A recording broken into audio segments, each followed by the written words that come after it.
अस्सलाम वालेकुम एवरीवन।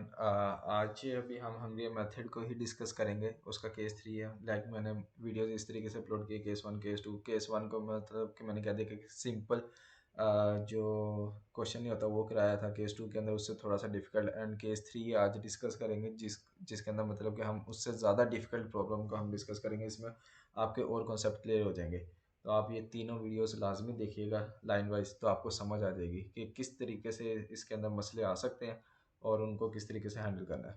तो लाइक अब ये क्वेश्चन नंबर 5 देखें आप। तो ये है कि उसने बताया हुआ कि कोच है of an group age group swim team needs to assign swimmers to 200 yard. इसके अंदर सारा दरअसल ये क्वेश्चन के अंदर मैं इन शॉर्ट आपको बता देता हूँ। उसने कहा कि भाईजान हमारे एक कोच है, उसका मकसद ये है, उसका जो काम है ना, उसने स्विमर्स को असाइन करना है कौन से स्ट्रोक्स, यानी कि उसके पास स्ट्रोक्स अवेलेबल है और स्विमर्स अवेलेबल है। तो उसने इन स्ट्रोक्स को इन स्विमर्स को असाइन करना है। तो उसके पास है ना, इन्होंने ये देखें आप यहाँ पे स्टेटमेंट पढ़ें तो द 5 फास्टेस्ट स्विमर्स, और उनके टाइम बताया हुआ है इन सेकंड्स। यानी कि ये जो हमारे पास मैट्रिक्स के अंदर ये जो वैल्यूज़ लिखी हुई हैं लाइक 37.7, ये हम बताया हुआ है सेकंड्स है। तो हमने ये जो है स्ट्रोक हमने लेफ्ट हैंड साइड पे उसने दी हुई है, और ये उसने क्रिस वगैरह, डेविड वगैरह, ये उसने स्विमर्स के नेम लिखे हुए हैं, टोनी वगैरह। तो ठीक है, उसने यहाँ पे बता दिया कि कोच की विश जो है मतलब वो ये है कि वो असाइन करे चारों स्विमर्स को 4 different strokes to minimize the sum of the corresponding best times. यानी कि इस तरीके से कि उनका जो टाइम है ना वो कम से कम हो, और स्ट्रोक्स चारों को असाइन हो जाए, बस देखा जाए। और उसने कहा कि भैया पार्टी में आपने असाइनमेंट प्रॉब्लम क्रिएट करनी है, आपने परेशानी होना कि भैया ये अलग से कुछ पूछ रहे, कुछ भी नहीं होता। जो हम मतलब कि अगर आप वीडियोस वगैरह देखते हुए आ रहे हैं ना, जो हम जीरोज़ वगैरह नहीं बनाते उसको ये असाइनमेंट प्रॉब्लम कहते हैं। उसको हम कहते हैं कि असाइनमेंट प्रॉब्लम में कन्वर्ट करना। तो उधर से ऑप्टिमल सॉल्यूशन निकालना यूजिंग हंगरियन मेथड। तो जो मेथड लगा रहे थे वो हंगरियन मेथड ही होता है, और उसको कहा उसने पाइथन कोड के जरिए वेरीफाई करना। ये पाइथन वाला मैं नहीं कराऊंगा, आप लोग खुद इसका कोड लिखना। तो स्टार्ट करते हैं। उम्मीद है कि समझ आ गया होगा कि क्या सिनेरियो है। तो एज इट इज़ मैंने नोट डाउन कर लिया ये क्रिस, डेविड, टोनी, कैन वगैरह, और ये बैक स्ट्रोक यानी कि स्ट्रोक मेरे यहाँ पे आ गए, और ये स्विमर्स के नाम मैंने कार्ल वगैरह यहाँ पे लिख लिए, और उनके कोरस्पॉन्डिंग जो टाइम्स था वो भी मैंने नोट डाउन कर लिया एज इट इज़। ठीक है। अब सबसे पहले मैंने आपको क्या कहा था कि जब भी हम हंगेरियन मेथड या असाइनमेंट प्रॉब्लम दोनों सॉल्व करना स्टार्ट करते हैं ना, तो स्केयर मैट्रिक्स होना चाहिए। तो देखें ये 4/5 का मैट्रिक्स है, ये स्केयर मैट्रिक्स नहीं है। तो हमने इसको स्केयर मैट्रिक्स बनाना है। तो किस तरीके से बनाते हैं, अब देखें 4 यानी कि 4 रोज है, 5 कॉलम है। तो 5 कॉलम है, कौन मिनिमम यानी कि 4 रो है, तो एक रो कम है, तो हमें एक डमी रो ऐड कर देंगे। तो और उसके अंदर टाइम क्या लेंगे, हम जीरोज लेंगे सारे। ठीक है। तो ये हमने डमी के नाम से मैंने एक रो ऐड कर दी, जिसका इसको नॉट असाइन भी आप कह सकते हैं।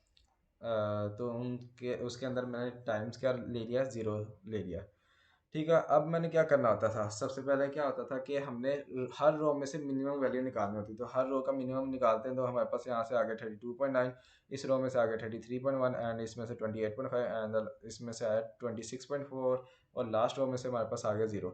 अब क्या कहते थे कि इनके कोरस्पॉन्डिंग जो रोज के अंदर जो सेल्स है लाइक 32.9 के ये इस रो से आया था, इस रोज में जितने भी सेल्स हैं उनमें से हम 32.9 माइनस कर देंगे, और एब्सोल्यूट वैल्यू को हम दोबारा इनके सेल्स के अंदर लिख देंगे।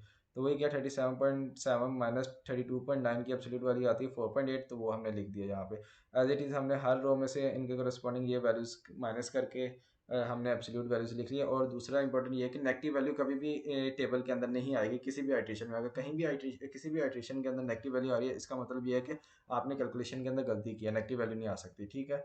आपने ये क्या किया कि सारा कुछ कर लिया। उसके बाद मैंने दूसरा स्टेप क्या बताया था कि अब आपने हर कॉलम में से क्या करना है कि मिनिमम वैल्यू लेनी है, और उसको उसके करस्पॉन्डिंग कॉलम में हर सेल में से माइनस करके एब्सोल्यूट वैल्यू। तो अगर हम कॉलम में से लें तो यहाँ से भी जीरो आएगा, यहाँ से भी जीरो आएगा, यहाँ से भी जीरो, हर कॉलम में से जीरो मिनिमम वैल्यू आ जाएगा। तो जीरो में से माइनस करेंगे तो सेम ही वैल्यू रहेंगी, तो इसलिए मैंने वो डायरेक्ट कर दिया स्टेप। ओके। अब क्या करना था कि अब मैंने असाइनमेंट स्टार्ट की। अगर आप लोग लेक्चर देखते हुए आ रहे हैं ना पीछे, तो आपको समझ आ गया होगा कि क्या मैं कहना चाह रहा हूँ। अब मैंने असाइनमेंट स्टार्ट की, लाइक मैंने पहली रो, हर रो में देखना कि किसके अंदर सिंगल जीरो है या कॉलम है। तो मैंने रो में सबसे पहले देखा कि सिंगल जीरो कहाँ पे आ रहा है। पहली रो के अंदर सिंगल जीरो आ रहा था, मैंने इसको असाइन कर दिया। इसका मतलब ये है कि भाईजान क्रिस जो है ना वो बैक स्ट्रोक को असाइन हो गया, उसके लिए जो स्ट्रोक सेलेक्ट की है वो बैक स्ट्रोक है। तो मैंने कहा था कि भाईजान एक स्ट्रोक एक ही बंदे को असाइन होगी। ये नहीं है कि एक स्ट्रोक मल्टीपल बंदों को असाइन हो, लाइक क्रिस भी बैक स्ट्रोक पे असाइन हो गया और डेविड भी बैक स्ट्रोक पे असाइन हो गया, इस तरीके से नहीं होगा। इसी तरीके क्रिस सिर्फ एक ही स्ट्रोक पे असाइन हो सकता है, एक से ज़्यादा स्ट्रोक्स पे नहीं असाइन हो सकता। लाइक अगर बैक स्ट्रोक पे क्रिस बैक स्ट्रोक पे असाइन हो गया और तो बाकी वाली स्ट्रोक्स पे असाइन नहीं होगा, लाइक जिसमें बटरफ्लाई वगैरह इनमें नहीं असाइन होगा, ठीक है। तो हमने इसलिए हम क्या करते हैं कि मैंने आपको बताया था कि जब हमने जीरो सेलेक्ट कर लिया उसके करस्पॉन्डिंग रोज और कॉलम के अंदर हमने क्रॉस कर लेना है अगर कोई जीरो आ रहा हो। तो रो में कोई जीरो नहीं है, इसके अलावा कॉलम में देखें तो ये सारे जीरोज आ रहे थे, हमने इनको सबको क्रॉस कर दिया, ठीक है।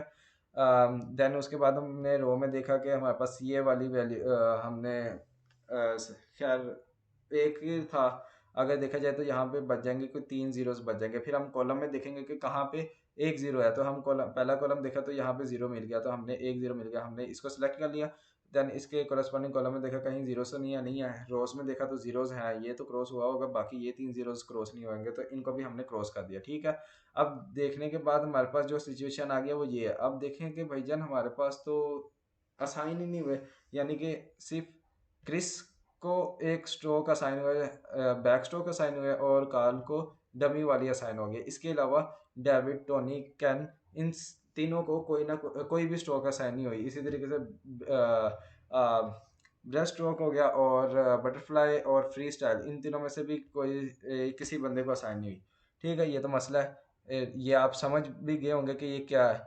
अगर मेरी आप केस वन वाली देखें ना तो उसके अंदर इस तरह की प्रॉब्लम नहीं आती थी, वो सिंपल था, बस आपने इसी तरीके से करेंगे, आप यहाँ पे असाइन करें तो वो ऐसे ही असाइन हो जाएगी कि कोई मसला ही नहीं आएगा। केस टू के अंदर आप देखेंगे ये वाला मसला आया था। मैंने आपको कहा ना कि केस वन जो है ना वीडियो वो है सिंपल केस, सिंपल मतलब के क्वेश्चन है, उसमें कोई मसला नहीं है। केस टू है उससे थोड़ी सी हार्ड, उसके अंदर इस तरह के मसले आए। अब इसके अंदर भी और भी उससे ज़्यादा मसले आएंगे, तो इसलिए मैं कह रहा था कि ये लेवल बाय लेवल मैंने लेक्चर्स अपलोड किए हैं और इसको लाजमी देखिएगा लाइन में ही, और तीनों के देखिएगा, ठीक है। मैंने आपको कहा था कि अब हम पार्ट टू पे मूव कर जाएंगे हंगरियन मेथड के। ये हंगरियन मेथड ही चल रहा है, और ये जो मैं कह रहा था ना ये जीरो जीरो हम बना रहे होते हैं, ये असाइनमेंट प्रॉब्लम में ही कन्वर्ट कर रहे होते हैं, ठीक है। अब पार्ट टू पे चले जाएंगे हंगरियन मेथड के। जब इस तरह का केस आ जाए तो फिर आपने क्या करना है कि असाइनमेंट ना हो रही हो तो आपने क्या करना है कि हॉरिजेंटल और वर्टिकल लाइंस ड्रा कर सकते हैं सिर्फ आप, और आपने इस तरीके से ड्रा करने के सबसे कम लाइंस यूज़ हों और मैक्सिमम आपके तकरीबन सारे जीरोस कैंसिल हो जाए। तो आप देखेंगे भाईजान रो वाइज, सबसे पहले तो आप रो में देख लें कि किस रो के अंदर सबसे ज़्यादा जीरोज आ रहे हैं। तो ये लास्ट रो देखें सबसे ज़्यादा जीरो आ रहा था, आपने इसको क्रॉस कर दिया। इसके अलावा देखेंगे वन, फिर आपने देखना कि कॉलम में कौन सा ऐसा कॉलम है जिसमें सबसे ज़्यादा जीरो है। इसका आसान तरीका ये है कि भाईजान आप कॉलम और रो में सबसे पहले काउंट कर लें कि मैक्सिमम जीरोस किस में आ रहे हैं। तो रो में अगर काउंट करेंगे तो 5 आ रहे हैं, कॉलम में काउंट करेंगे तो उसमें भी 5 आ रहे हैं। तो आपने जब रो में कैंसिल कर दिया ना तो इसका मतलब ये है कि आपके पास कॉलम में कोई ऐसा कॉलम है जिसके अंदर 5 आ रहे होंगे या 4 जीरोस आ रहे होंगे। तो वो देखें कि हमारे पास इसमें 4 बच जाएंगे, तो आपने इसको भी कैंसिल कर दिया, इसको भी कैंसिल कर दिया। तो इसमें देखें 2 लाइन्स इस्तेमाल हुई हैं और आपके सारे जीरोस कैंसिल हो गए, कहीं किसी और सेल के अंदर कोई भी जीरो नज़र नहीं आ रहा। तो ये जब असाइन हो गया तो अब आपने देखना कि जो क्रॉस लाइन है वो कितनी है, 2 है, और वो मैट्रिक्स का ऑर्डर कितना है जो कि है 1 2 3 4 5, 5 बाय 5 का। तो वो 2 <5 है। मैंने आपको कहा था कि जब क्रॉस लाइन हमारे ऑर्डर ऑफ मैट्रिक्स से कम हो तो इसका मतलब ये है कि ऑप्टिमल सोल्यूशन नहीं होगा। तो हमने इसको ऑप्टिमल में कन्वर्ट करना है। तो वो किस तरीके से करते थे, मैंने आपको बताया था कि भाईजान जो लाइन्स जो सेल्स अनक्रॉस्ड रह गया ना, लाइक ये और ये सारे ये अनक्रॉस हैं, तो इनमें से मिनिमम वैल्यू को हमने चूज़ करना है। मिनिमम वैल्यू क्या है, यही चीज़ मैंने यहाँ पे लिखी हुई है कि मिनिमम वैल्यू हमने ले लेना है। तो इन सब में से मिनिमम वैल्यू क्या आई है, 0.9। ये क्रॉस वालों को छोड़ देना, अनक्रॉस वालों को देखना, 0.9 आई है। अब आपने क्या करना है, जो अनक्रॉस सेल्स है ना, लाइक ये सारे अनक्रॉस्ड हैं और ये वाले, तो इनमें से आपने 0.9 को माइनस कर देना, ठीक हो गया। और जो डबल क्रॉस है ना, लाइक ये एक सेल है जो डबल क्रॉस हो रहा है, तो इसके अंदर आपने 0.9 को ऐड कर देना। और जो सिंगल क्रॉस हो रहे हैं ना, लाइक ये जो सेल है ये सिंगल क्रॉस है, ये वाला सेल सिंगल क्रॉस है, इनको आपने एज इट इज़ ही रहने देना, इसमें कोई चेंज नहीं आएगा। वही चीज़ मैंने यहाँ पे लिखी है बस इंग्लिश में। तो वही आपने किया कि भाई जो डबल क्रॉस थे वहाँ पे आपने ऐड कर दिया 0.9, और जो सिंगल जो बगैर क्रॉस के थे अनक्रॉस सेल्स थे उनके अंदर आपने 0.9 माइनस कर दिया। और आपके पास क्या आ गया कि भाईजान माइनस कर दिया, तो फिर आपके पास क्या बचा?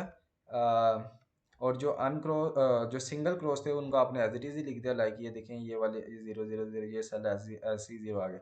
ठीक हो गया, अब आपके पास आ गया। अब आपने क्या करना है, दोबारा आपने लाइंस वगैरह ड्रॉ करनी है। अब लाइंस आपने ड्रॉ की तो आपने वही मतलब कि मिनिमम नंबर ऑफ लाइंस आपके इस्तेमाल होनी चाहिए और आपके सारे जीरोस क्रॉस हो जाने चाहिए। मैंने कहा था आपने रोज में और कॉलम्स में पहले कैलकुलेट करना कि कितने मैक्सिमम जीरोस आ रहे हैं। इस रो में देखें तो दो है, इसमें देखें तो हमारे पास चार आ रहे हैं, और कॉलम में देखें दो चार, चार जीरोस है मैक्सिमम, यानी कि चार चार है जीरो। तो हम पहले रो वाइज देख लेते हैं भाईजान। हमने रो में देखना कि पहले चार जीरो जहाँ पे आ रहे हैं इस रो को हमने क्रॉस कर दिया। ठीक हो गया। देन ये इसके बाद जारी बात है तीन के लिए जाएंगे, लेकिन आपने देखना कि भाईजान कॉलम में भी तो आपने कहा था ना कि चार मैक्सिमम जीरोस था, आपने मैक्सिमम जीरोस वगैरह पहले क्रॉस करना है। तो फिर आपने कॉलम में देखा कि ये चार जीरो, आपने ये वाला कॉलम क्रॉस कर दिया। ठीक है, उसके बाद आपने देखा है कि भाईजान रो में एक जीरो ये बच गया, ये तो क्रॉस हो गया, तो आपने इस रो को क्रॉस कर दिया। इसके अलावा आप देखेंगे तो कहीं भी कोई ऐसा सेल नहीं है जिसके अंदर जीरो लिखा हो। ठीक हो गया, यानी कि आपके सारे सेल्स सारे जीरोस क्रॉस हो गए, और मिनिमम लाइंस ही यूज़ हुई हैं। तो वो कितनी है, तीन है क्रॉस लाइन, जो भी एक दो और ये तीन।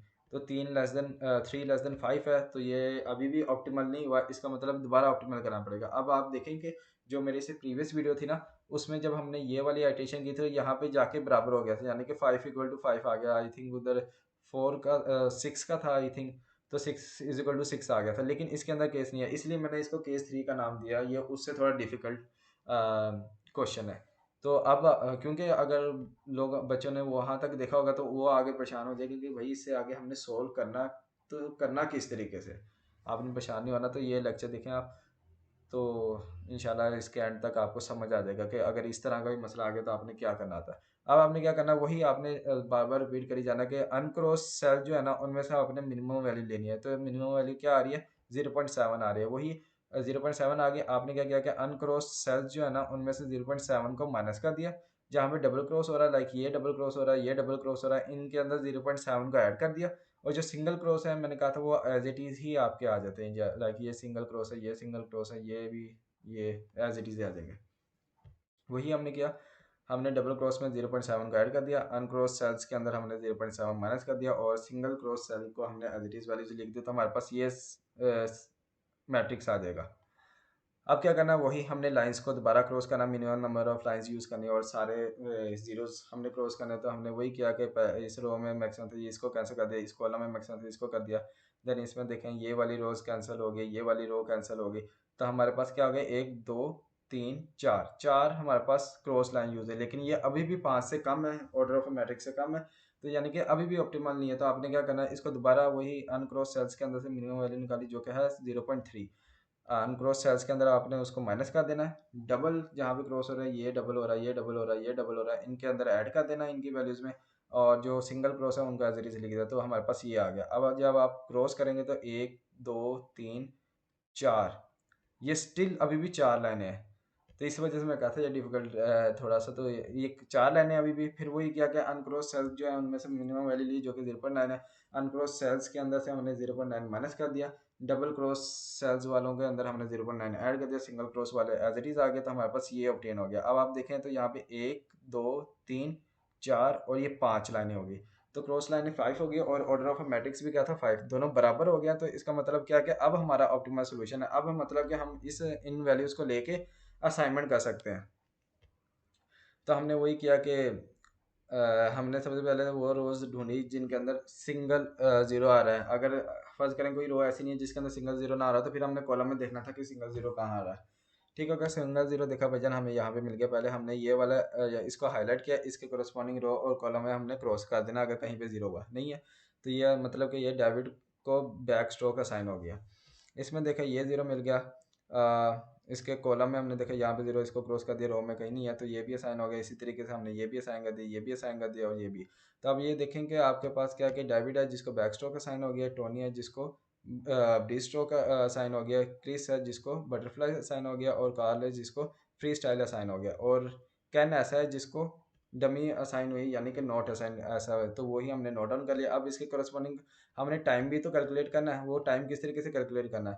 तो आपने क्या करना है कि ओरिजिनल जो क्वेश्चन आपको दिया हुआ है, ये वाला मैट्रिक्स यानी कि ये जो ओरिजिनल क्वेश्चन में दिया था, आपने इसको as it is note down कर लेना।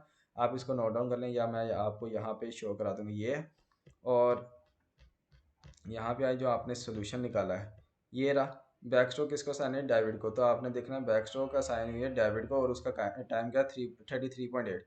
वही हमने यहाँ पे लिख दिया है 33.8, सॉरी 33.8।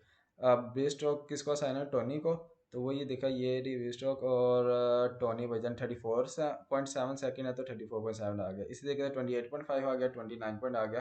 फ्री स्टाइल जो कार्ल को साइन हुआ, मैं फिर भी दिखा देता हूँ। फ्री स्टाइल का कार्ल को साइन हुआ तो वो है 29.2 सेकेंड्स, तो ये 29.2 सेकेंड हो गया। और कैन को कोई नहीं साइन हुआ, तो वहाँ भी देखेंगे कैन को कुछ भी नहीं साइन हुआ, तो यहाँ पे एक डमी रो होगी जो जिसकी वैल्यू 0 होगी। जो आप बेहतर है कि यहाँ से देख लें डमी रो इंट्रोड्यूस कराने के बाद वाली वैल्यूज। ये रही कैन, डमी रो असाइन हुई थी 0, यानी कि उसके 0 सेकेंड्स है। इस सबको जब आप कैलकुलेट करेंगे तो आपके पास आ जाएगा 126.2 सेकेंड। और पाइथन का कोड का कहा था, तो ये मैंने पाइथन का कोड भी लिखा हुआ है, तो इससे आप क्रॉस चेक भी कर सकते हैं कि इसका आंसर भी क्या है, सेम टू सेम वही है जो हमने निकाला है। और टोटल टाइम भी एग्जैक्ट वही आया 126.2 सेकेंड्स। तो ये था हमारा आज का लेक्चर। उम्मीद है कि ये समझ आया होगा आप सबको। अगर कोई मसला है तो आप कमेंट सेक्शन में पूछ सकते हैं। और लाजमी एक बात याद रखना कि हमेशा कमेंट सेक्शन देख लिया करें। अगर अल्लाह ना करे कि वीडियो किसी लेक्चर के अंदर कोई मसला हो जाए मेरे से, तो मैं कमेंट सेक्शन के अंदर बता दूंगा, उसके जो सोल्यूशन होगा वो भी बता दूंगा। उसके रिलेटेड मैं अगर वीडियो भी बनाऊंगा तो उसका लिंक भी मैं उसमें पेस्ट कर दूंगा। तो कमेंट सेक्शन लाजमी देख लिया करें हर लेक्चर का। और जब कमेंट सेक्शन देखेंगे तो कमेंट भी कर देना अगर वीडियो अच्छी लगे। तो अब आपसे नेक्स्ट लेक्चर में मुलाकात होगी। तब तक के लिए अल्लाह हाफिज़।